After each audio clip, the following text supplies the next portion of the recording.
Zero से संपूर्ण संगीत सीखने के लिए क्या क्या सीखना पड़ता है और कब क्या सीखना चाहिए, ए टू जेड जानकारी। साथियों, आज की इस वीडियो में मैं 10 बिंदुओं के माध्यम से क्लियर करूंगा कि क्या क्या चीज़ हमें सीखनी चाहिए जीरो से लेकर एडवांस लेवल तक सीखने के लिए, और कब क्या चीज़ें सीखनी चाहिए। हाँ, इंडियन म्यूजिक गुरु चैनल पर वीडियो देख रहे सभी संगीत प्रेमियों एवं कलाकारों को नमस्ते, प्रणाम, आदाब, सत श्री अकाल। कैसे हैं मेरे प्यारे प्यारे साथियों? उम्मीद करता हूं कि आप सब बहुत ही बढ़िया होंगे, बहुत ही अच्छे होंगे। तो चलें देर न करते हुए बातचीत स्टार्ट करते हैं और जानते हैं कि हमें क्या क्या चीज़ सीखनी होती है संपूर्ण संगीत के लिए और कब क्या चीज़ सीखनी चाहिए हमें स्टेप बाय स्टेप। तो पहली जो बिंदु है साथियों, वो ये है कि सबसे पहले आपको अपने इंस्ट्रूमेंट पर सप्तक जानना चाहिए। समझिए, ये सिस्टमेटिक मैं बता रहा हूं कि जो सिस्टम से लोगों को सीखना चाहिए।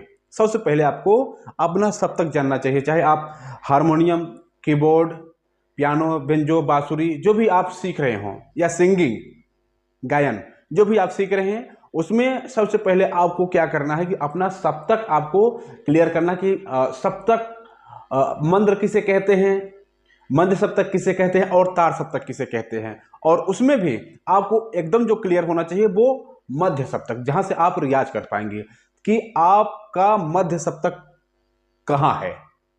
ठीक, ये पहली बिंदु।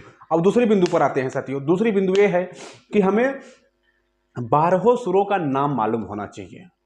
जैसे सा, रे, गा, मा, पा, धा, नी, 7 शुद्ध हो गए और 5 जो विकृत हैं, जैसे तीव्रमा, और 4 जो कोमल लगते हैं। तो 7, 5, 12 सुर। 12 सुरों के नाम हमें एकदम कंठस्थ होना चाहिए, क्लियर होना चाहिए कि किस नोट को क्या कहते हैं।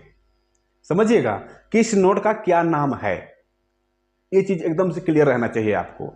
उसके बाद साथियों क्या करना है कि आपकी जो उंगलियां हैं, उंगलियां जो तीसरी बिंदु मैं बता रहा हूं, तीसरी बिंदु में है कि जो आपकी उंगलियां हैं, किस सुर पर कौन सी उंगली बैठनी चाहिए, या किस उंगली से कौन सा सुर प्लेस करना चाहिए, यह सुनिश्चित होना चाहिए। समझ पा रहे हैं? जैसे कि अगर हम मान लें कि ये हमारा मध्य सप्तक है ये, तो फर्स्ट पे हमारी फर्स्ट उंगली फर्स्ट ब्लैक पर, और सेकंड पर हमारी सेकंड उंगली, इस पर हमारा अंगूठा नीचे गा पर, मतलब व्हाइट पर, और फिर हमारी 3 उंगलियां जैसे दिख रही ना, तो 3 ब्लैक दिख रहे हैं ना, तो इस पर ए, फर्स्ट वाली पे ए, सेकंड वाली पे ए, और थर्ड वाली पे ए होनी चाहिए। फिर हमारा अंगूठा आ जाएगा, फिर हमारा ए उंगली आ जाएगी लास्ट में। ठीक, तो ये चीज आपको एकदम क्लियर होना चाहिए कि किस सुर पर कौन सी उंगली हमें रखनी है। ठीक, 3 बिंदु क्लियर। और चौथी बिंदु की बात करते हैं साथियों। चौथी बिंदु ये है साथियों कि ये जो आप उंगलियां रखना सप्तक जान गए, सुरों का नाम जान गए, उंगलियां रखना जान गए, अब आपको अपनी आवाज मैच करानी है यहां। समझिएगा, अब आपको इन सुरों को बजाकर, जैसे तो एक एक नोट, जो भी नोट लगे हैं सभी नोट पर अपना आवाज एक एक सुर पर एकदम क्लियर मैच कराने की कोशिश करनी। पहले शुद्ध सुरों पर, फिर विकृत सुरों को भी साथ में लेकर, पहले 7 सुरों का अभ्यास, फिर 12 सुरों का अभ्यास।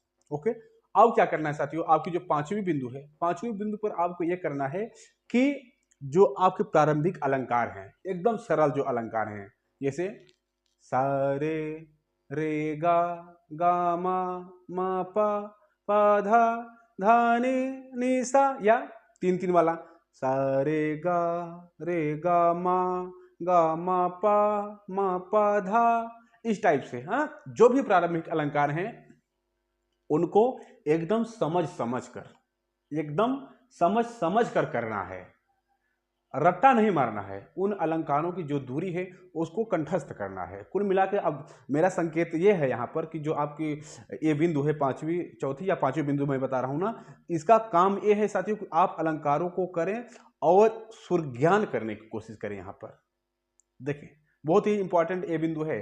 अब यहाँ क्या करना है, आपको सुर ज्ञान करने की कोशिश करनी है इन सुरों को। जैसे आप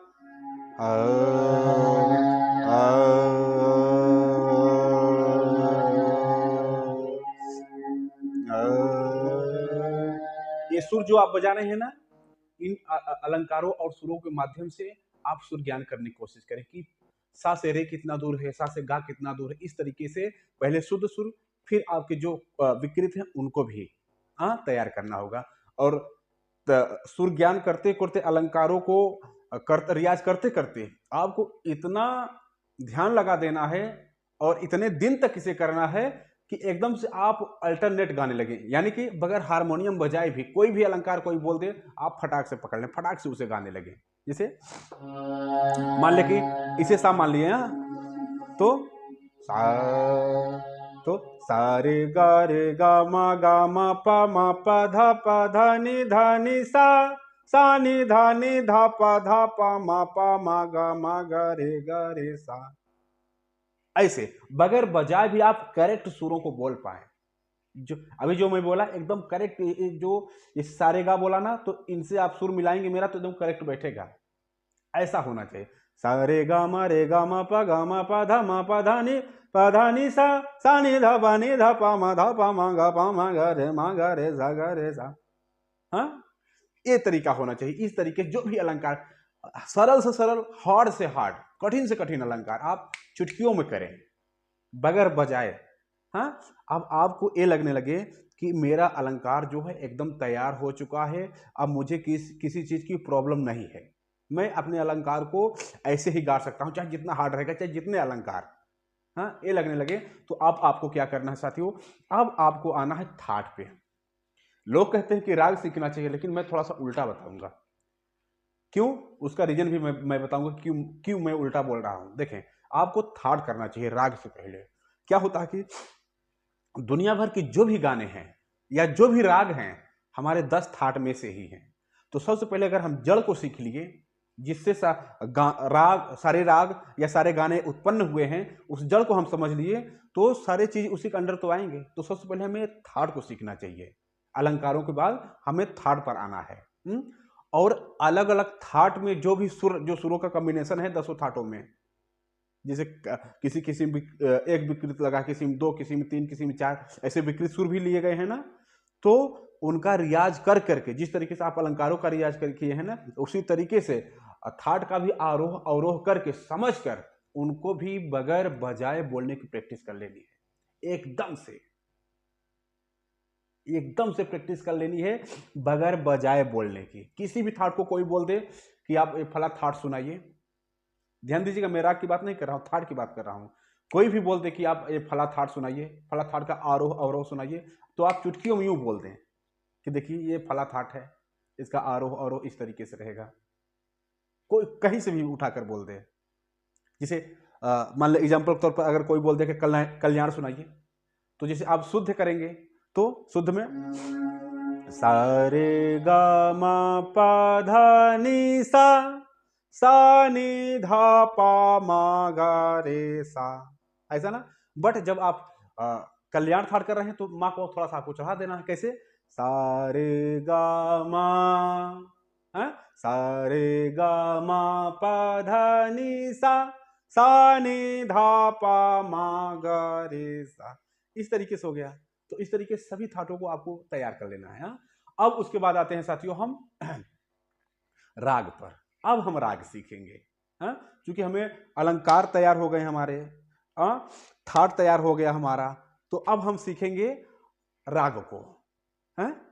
रागों को सीखेंगे। राग सीखने से क्या, अब राग हम सीखेंगे तो क्या होगा कि अब राग हमारे समझ में आएगा, बहुत अच्छे से क्लियर समझ में आएगा। तो अब हमें राग सीखना है। राग में जैसे बंदिश हो गई, आलाप हो गया, तान हो गए, और उसमें अन्य जो चीजें आ जाती हैं, जैसे छोटा ख्याल, बड़ा ख्याल, तराना, ध्रुपद, धमार, जो भी गायन के शैलियां हैं उसमें, उसको आप शामिल कर सकते हैं। अब ये देखें कि जब आप ये सब राग सीख रहे हैं तो इन सब चीजों को सीखना बहुत जरूरी है। और फिर क्या करना है आपको, उसी में आपको कितना बेहतरीन कर पाए अब इस चीज को समझिएगा। अब यही पॉइंट की बात है साथियों कि अब आप मेच्योर हो रहे हैं दूसरे के सामने परफॉर्म करने के लिए। तो आपको यह करना है, जो बंदिश या तान या आलाप कर रहे हैं आप, वो कितने मेच्योरिटी के साथ, कितना अच्छा से आप प्रेजेंट कर पाए, इस पर ध्यान देना हो। चाहे जो भी आप सीख रहे हो, सिंगिंग से लेकर वादन तक की मैं बात कर रहा हूं। अब यहाँ आपको परफेक्शन लाना है। फिर क्या करना है, अब इसी दौर में आपको क्या करना है कि गाना अच्छे से गाना गाने की कोशिश करनी है और अच्छे से गाना बजाने की भी कोशिश करनी है। हाँ, किस टाइप की? उस्तादों टाइप की। जब आपका दौर चल रहा है क्या, राग सीखने के जब आपका दौर चल रहा है, उसी दौर में आपको क्या करना है कि उस्तादों वाली स्टाइल आपको उतारनी है, गायन में भी अपने और बजायन में भी अपने। ठीक, और फिर क्या करना है आपको कि अब देखिए जो राग पर आधारित गाने वगैरह हैं उनको बजाने की कोशिश कीजिए, जो म्यूजिक पार्ट राग पर आधारित हैं उनको बजाने की कोशिश कीजिए, उनको गाने की कोशिश कीजिए।